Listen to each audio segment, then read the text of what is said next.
Hi, this is Angela Anderson, the #1 HR expert, coming to you live, and I wanted to talk about workplace dating. Should you date somebody that you are involved in at work, or should you not? And what are the do's and don'ts? And what is the good, bad, and ugly in dating somebody that you work with? So today's topic is really just something that everyone pretty much throughout their career maybe has dealt with or has thought about dating somebody in the workplace, and they just really don't know how to maneuver that, or if it's even allowed at their work environment. As an HR professional, we deal with that a lot, and people dating and gossip and people getting upset about it or making them feel uncomfortable because they may be being affectionate at work, and it may bother somebody at work. So if you've ever thought about dating somebody in the workplace, or if you are thinking about dating somebody in the workplace, how can that affect your job? And what do you want to do going forward? So I want to go over a few statistics first in regards to dating in the workplace that I looked up. And they were actually pretty interesting. So let me find those and we can get to talking about these different statistics that I was able to find. Hold on just 1 second.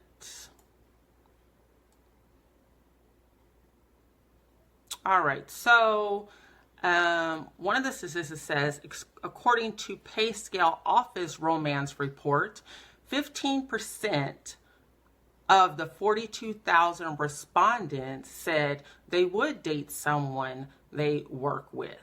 And 1 out of 5 people who gave romance with a coworker a shot ended up marrying that colleague. So those are pretty good odds in my eyes. I think those are pretty good odds. But do you want to take that risk to then find out that you have to work with somebody that maybe it didn't work out? So those are the risks that you take with dating somebody in the workplace. So you just have to be very careful when dating somebody in the workplace, and is dating a coworker a good idea? So I guess that's all with risk taking and how much risk you're willing to take, especially if it's a job that you're building a career there, and it can cause gossip or rumors or things like that may not be beneficial to you in the long run. So the other things that they said in this article is the rise of online dating apps reflects the reality that many professional women simply don't have the time or the opportunity to meet people the old-fashioned way.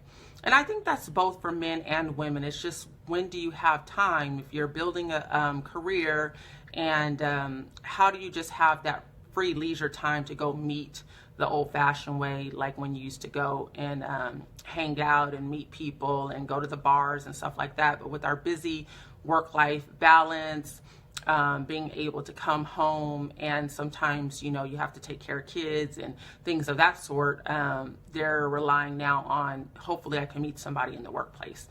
But is it a good thing or not? So here are some 5 things that you want to keep in mind. So number 1 is you may keep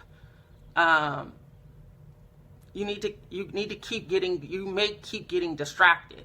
So you may be distracted when you're dating somebody at the workplace, and when you're dating somebody at the workplace, how is that going to affect you and your work performance and things like that? And is that going to hinder you in the long run? So you definitely want to make sure that dating somebody in the workplace is not going to distract or hinder your performance because maybe your attention is on this person and it should be on your work and getting things accomplished. Let's see. What other things they're talking about in this article? How to make dating a coworker work. You definitely want to take it slow. You might be tempted to throw caution to the wind, but take a few deep breaths first. You can't take back a workplace dating situation once you're in it. So just be cautious and take everything slow when jumping into a relationship with somebody at work. And then also keep it professional. While you might have found the love of your life, remember you're at work, and to keep the PDA to a minimum. And after 5 o'clock, if possible, when you're off the clock. So that's definitely something that you want to take into account. And number 3 is quit while you're ahead. If the romance is going full steam ahead, but it's starting to impact your work, have a conversation with your partner about whether one needs to move on. You might love your job, but if you want the relationship to outlast it, you may need to seek other employment so it doesn't interfere with your work. And also, don't be known, number 4 is don't be known as the serial dater. So what that means is don't, jump from one relationship to the next relationship to the next relationship to the next relationship, and then before you know it, you've dated everybody in the office, and there's rumors going around about you and that other person. So you definitely don't want to be the serial dater at work and be that person that everyone's whispering about and talking about. You don't want to be that person. You want to make sure that when you're dating somebody, to just stay with that person and see how it works out. If it doesn't work out, then maybe dating somebody at the workplace is not really what you need to do or should be doing. And then number 5 is don't force it. If it turns out this office romance wasn't meant to be, don't wait for it to blow up in your face. Call it early and then just let it go, because it could blow up in your face, and then that could be detrimental to your career, detrimental to the other person's career as well. So if you see something that's not going right, you just want to call it off early and make amends to it. So another thing that you should be looking at is being able to, being able to find out if what are the rules or the company's policies for dating. That's another big one, because the company's dating rules should also be looked at or looked into with your human resources department, because a lot of people don't understand that there are some rules that companies don't allow you to especially date people that that report to you. So if you're a supervisor, you cannot date your subordinate. So you definitely want to look into that, and you don't want to make any bad mistakes with that by trying to date somebody in the organization that is your boss. It just doesn't look good. It doesn't feel good. Your coworkers, it'll be definitely frowned upon. So having said all of that, I'm sure that a lot of people do find great relationships out of dating in the workplace, but typically it's just frowned upon in the workplace, especially by HR professionals, because it can cause chaos. It could be a disruption at work, and also people tend to gossip and rumor about the certain people that are dating one another. If you take it off site to bars and things like that, I guess it's okay, but long as it, you keep it professional, and maybe even if you keep it a secret for a little bit, I think that would probably be the best way, is just to keep it on the down low and don't let a lot of people know about your personal business, because it can cause the rumor mill to go very hard, as you want to say. So I just think that, you should be able to, and you would want to be able to have a romance, but not all the time. It's not always the best thing to do at work. So here's some other statistics. I want to say hello to everybody. Hi, I see some people joining. Thank you for joining, Monica. I appreciate that. Thank you for joining, Christine. Thank you for joining, everyone. And if you are having a romance at work and you feel that it's going really well, you might want to go into your HR office and tell them that you are having a consensual relationship. And sometimes employers will have what is called a love contract. And that love contract basically states that we are in a consensual relationship, and we started on this day, and it is not considered sexual harassment. So then that way people won't, think, oh, this person's maybe being sexually harassed. That kind of eliminates that. So if you go in and you say, we are having a consensual relationship and we just wanted to make the company aware of that, it kind of brings down the guard. And then if what an HR professional would say is, if at any time your relationship ends, you can please let us know as well, because that way we know that it is no longer a relationship. And if one another or each other decide to retaliate or anything like that while in the workplace, we can deal with it as it comes along.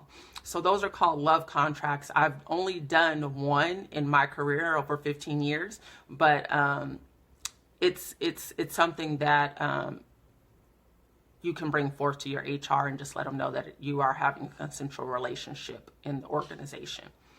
So here's some more statistics. Millennials thoroughly welcome office romances. 84% of millennials ages 18 to 29 surveyed embrace the idea, compared to just 36% of Generation X workers, which are ages 30 to 46. And 29% of boomers ages 47 to 66, they pretty much frown upon it. So 29%, so you can see the generational gap is more accepting. The millennials are more accepting to office romances and things of that such. So that's really eye-opening to see. As our largest population, millennials will be dictating the workforce trends for decades to come. If you want to attract them to your workplace, it's important to maintain policies and a culture that they believe in. So I think that's pretty big. Millennials are taking over, and we have to somehow adapt to what the trends are, because you do want to welcome the millennials in, but we do have to give them some guidelines that they can go by from an HR standpoint. And like I said, the serial dating is probably one that maybe will be frowned on the most, is because you will be rumored to be the person that's dating everybody in the office, and you don't want to do that. You don't want to be labeled, and you don't want people talking about you around the water cooler. So definitely try to limit your romance dating to a minimum. These are some of the topics and some of the statistics that people are talking about when it comes to dating. So just first, you want to know the rules. Check your company policies to find out what the company has to say in regards to no fraternization policy. You could get fired on the spot if your policy says that. And then number 2, tread carefully when getting involved with a superior or someone who reports to you. because you're mixing business with pleasure is especially risky. So you don't want to mix that too. And executives are privy to confidential information that they may be inclined to share with you when their hearts are involved. So you definitely want to kind of rule that one out as dating your supervisor, your boss. And number 3, maintain your social life outside of work. Do not make your office romance the center of your existence at work. Nurture your other relationships, even if it's easy and convenient to hang out with your office partner every night. You kind of want to make sure that you're just maintaining your social life outside of work and not bringing it to the workplace. And then you want to maintain your performance, your work performance. I know it's difficult when you're having a relationship at work, but you need to stay focused and make sure your performance is not declining because of a relationship that you're having at work. And then maintain complete professionalism at all times when you're doing any type of work functions or anything like that. You know, I've seen things go really south when maybe a couple is having you know, a bad time in the relationship, or they're arguing or feuding, and they bring that to the workplace, and you can see it expressed during work time. So you definitely want to separate those two out and make sure that you're not bringing that stuff or that drama to work. And then also, no matter what, take the high road. So it's always easier to take the high road. Whatever happens, be professional. Unless you have a new job lined up, you're going to have to face the X every day. So always, if you end up breaking up, just always take the high road. Companies do not like messy situations. Even the smallest distraction can cause huge problems in the workplace. So do not create an unnecessary problem for you or your ex or for the company. So I hope this has helped somebody today in regards to the good, bad, and ugly in workplace dating.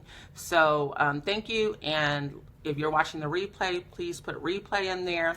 And also let me know what city and state you're joining me from, and that way I can tell where my audience is coming from. So I really appreciate that. I hope this is helping somebody.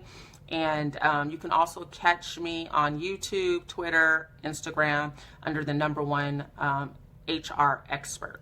So thank you again for joining. I appreciate your time. Please drop any comments that you have in regards to workplace dating, and I will be able to answer them. But I really appreciate everybody for joining tonight. Thank you. Have a great night. Bye-bye.